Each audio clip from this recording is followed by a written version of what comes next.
髪の毛がいつもボサボサな床屋に行く暇もないぐらいな忙しい芳賀紀之です。どうも皆さんこんにちは。こんにちは。有吉さんこんにちは。こんにちは。何しに来たんですか今日は。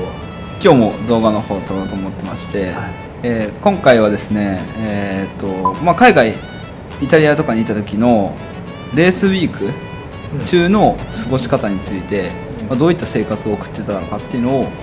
お聞きしたいです。レースってそもそも何時か何時ぐらいまでがレースなんですか？いや基本的に金土日、はい、金曜日予選じゃなくて練習走行、土曜日予選で日曜日レース感じで、だいたい木曜日中にサーキット入りする感じかな。ただ移動だけして木曜日中にサーキット入って、金曜日からの準備をする。じゃあもう走ることはなくないですね。で木曜日イタリアに住んでたから、飛行機なり、近いサーキットなら、イタリアの中のサーキットなら車だし、だからイタリア以外のサーキットは飛行機か、モーターホーム運転して行ってたりもしてたんで、でもそれでも木曜日中には着いて、全部金曜日に向けての準備の日って感じですね。モーターホームってどういったものなんですか？モーターホームは日本で言ったらバス、バスの中がもう全部家みたいになってて、キッチンもついてて、テレビも当然ついてるかな。でシャワー、ベッド、冷蔵庫、トイレ全部ついてて、なんで大きいキャンピングカー。そうだね。僕持ってたやつは 13.5 メーターだったかな。 13.5 メーターですか？長さ 13.5 メーターで横幅が2メーターちょっとあったんじゃないかな。海外渡ってるうちにモーターホーム3台買えたんだけど、一番最後のモーターホームが一番高価なもので、フロント両サイド開きの後ろも両サイド開き、言ったらホースライドアウトって言うんですけど、そのモーターホーム持ってましたね。それはじゃあレースのたびにそれで移動もすると。2008年はもう全部自分で運転しながら各サーキット行ってましたね。それまではどうしてたんですか？それまでもその1個前のモーターホームでも運転してったり、運転手の人に頼んで運転してってもらったり。それ専用の人がいたと。すごいですね。だから置いてあるところから、サーキットごとに運転してってもらって、で設営、モーターホームの設営から全部任せてやってもらってた人もいた。バスぐらいの規模だとしたら駐車場とかも困んないですか？普段。そう、でもチームの敷地が結構広かったんで、そこにいつも止めさせてもらってて。3台ですよね、トータル。3台、そう、持ってたんですよね。大きさがどんどん大きくなってくるんですか？規模があった。そうだね。最初は40フィートで、1台目40フィートで、2台目が42フィートで、3台目が45フィートになって。1個目のやつは、日本円で3500万ぐらいだったかな。で、2台目が6500万ぐらいで、3台目が1億3000万ぐらいしました。倍みたいな感じじゃないですか。1億3000万ですか？衝動買いでした。それはもともとそういうのが売ってるんですか？それともいや、もう1台目は本当にアメリカのカリフォルニアの方かな、のモーターホーム屋さん行って、全部アメリカのモーターホームだったんだけど、アメリカってモーターホーム結構主流で、で数も多いし、で1台目はカリフォルニアのモーターホーム屋さん行って、でもう現物買い、自分何台もあるからその中から見て、自分の気に入ったやつを買った、原車買いみたいな感じで買ったんだけど、2台目3台目は一緒の会社のモーターホーム買ったんだけど、2台目はあそこフロリダのタンパっていうところに、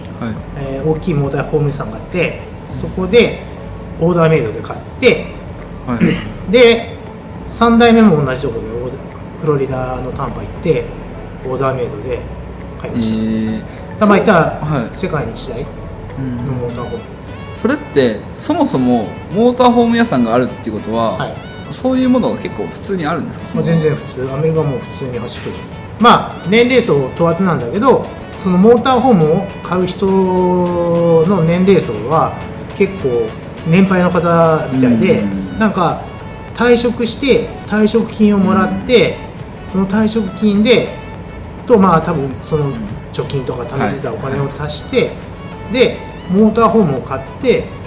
嫁さんと老後のアメリカ一周とかするのが夢とかであるんなんからしくて、ていうかまあそもそも若い人が持てるレベルのもんじゃないですね。まあそうだね。まあオーダーメイドのモーターホーム屋さんなんで、そこのモーターホーム屋さんに多分2台と同じモーターホームは多分ないと思う。全部隅から隅までオプションで、自分のリクエストで作れるから。でまあいろいろなんかリクエストしてたらいつの間にか1億3000万ぐらいになっちゃった。まあベースが高かったっていうのもあるからね。まあだから当時僕が買った時はモーターホームそのいろんな車種の中で2番目だか3番目ぐらいのグレードというかレベルのモーターホームで、もっと高いやつだから今2億ぐらいするからね。すごいですね。まあ当時は値段の張ったモーターホームには一応乗ったかな。もったいなかったけどね。もったいないですか？まあでもなんかそれに乗りたいなっていう思いもあってレースも頑張れたかなっていうのはね、なんか自分の励みというかね、にはなったような気もする。当時本当にライダーみんなモーターホーム持ってきたんですよ。でサーキットの中で泊まってっていうのはイタリアもそうだったんだけどイギリスなんかもむちゃくちゃ見に来る人口が多くてお客さんが多くて、どうだろう日曜日だけで15万人とか入った時もあって。すごいですね。15万ですか？そうで当時なんかは道のアクセスもそんな良くなかったし、周りにホテルもそんなになかったから、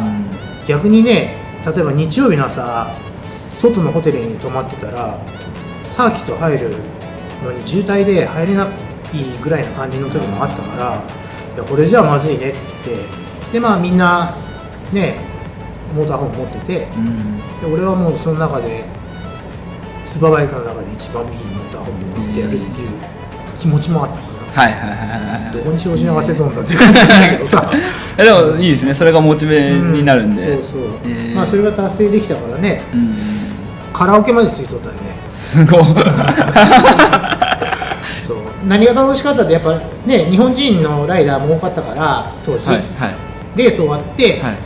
日曜日はもうなんかサーキットの中泊まってもうレース終わってその日に帰りたくないじゃんね、モーターホーム当時その頃は運転してた時なんだけど、まあみんな日本人の子たちライダーの人たちと、日曜日の夜モーターホームの前でバーベキューやったりして夜更かしして、そういうのも楽しかったよね。そうか、それができますもんね。そうだから別にねシャワーも全部ついてるからさ、その場でまあ言ったらキャンプしてるみたいな感じだったのかな。それはやっぱ楽しかった。でもね運転手さんに運んでもらってた時も、日曜日は大体泊まってた。で月曜日の飛行機とかでイタリア帰ってたね。でまあ2008年その一番最後のモーターホームが来て1年運転したけど、家族で運転したけど本当景色が何も変わらんのよね。景色が変わらない。だから1日それこそ1000キロぐらい、で一番遠いところってイタリアからだいたい1600キロぐらいのね、イタリアから家からサーキットまで一番遠いところでだいたい1600キロ、イギリスかスペインかっつってね、まあ2000キロ弱かな、だいたい1日800キロから1000キロ運転して、高速のサービスエリアで泊まって、でもそれこそだからモーターホームだからその中でもベッドとか布団とかもあるから、普通にシャワーがあるから別にね高速道路の上でも泊まれるじゃん、泊まってでまああちこち停船してたんだけど、何がまあ楽しみかっつったら大体計算して今日はもうフランスあたりで泊まろうか、休憩しようで朝フランスのサービスエリアのクロワッサン食べた時、焼きたてのやつ、本当に中に何も入ってないんだよ。はい、めちゃくちゃうまくて、それが今まで食べた中のクロワッサン超えたことがないぐらいの美味しさで、それはもうすごい忘れられないね。さすがフランス。そうパンっていうイメージありますもんね、やっぱね。あれね、ドイツなんかもとんかつとか有名じゃん、グラッシュスープとか、ああいうのを楽しみに、じゃあここのサーキットはドイツ通るから、ドイツらへんで休憩泊まって、ご飯食べてって感じ。夜あんま走りたくなかったから、だいたい5時6時ぐらいに、まあそのちょうどいいピットインできるところ、サービスエリアに泊まってっていうような旅ばっかしてた。夜の方が走りやすくないですか？いや夜走ってる時もあったけど、やっぱりでも昼間の方が景色的にでかいもんだって 13.5 メーターなんだよねプラス 13.5 メーターのモーターホームの後ろに 8.5 メーターのトレーラー引っ張って運転してたよね。でそれはレース用の？違う、乗用車1台入る分ぐらいの大きさなんだけど、その中に車積んでサーキット行ってた。なんでかって言ったら、サーキット行ったら外出る足がなかったから、チームが来てたりした時はチームのレンタカーとか借りたりもしたけど、でもやっぱなんか自由に動きたいっていうのもあったから、自分らで車積んでサーキット行って、でそれこそ近くのスーパーに買い物行ったりする時に使う車みたいな感じでウィーク中はその中で折り着替えたりしてた。なるほどなるほど。曲がれないですね。曲がれんよね。しかもそれを引っ張りながら、各国の国境をパスしてからなわけ、で一番ひどかったのがドイツの国境、ドイツの国境でもこうやってクランクみたいになってて、こんなん絶対無理だって言うんだけど、あ怖い怖い怖いうわーっつって一応行けるようにはなってたんですね。ぶつけたことないね。まだ3台目のモーターホームはヨーロッパにあるよ。そうなんですね。モーターホームのレンタルのビジネスやってる人に預けて、で今 MotoGP のライダーの誰かがレンタルしてるんですよ。っていうことは中身はそのままなんですかね。中身そのまま、まあ中身も外身もそのままだよ。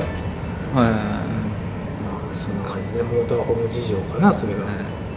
すみません、なんかレースウィークの話だったんですけど、モーターホームの話に。いやレースウィークだから、まあレースウィークの過ごし方ってもう本当に木曜日準備設営、で金曜日から走行が始まって、金曜日は2回かな、午前中1回、午後1回、で、まあ、なぜ土曜日予選で、で当時はスーパーポールっていうのがあったから、グリッド決めのコースにライダー1人だけで、予選のその前の予選の10何位までのライダーがそのスーパーポールに出れる資格がもらえて、でそれで最終決着戦みたいな感じで、予選グリッド決めみたいな感じで、で日曜日は朝グリでしょ、でレース1レースって感じ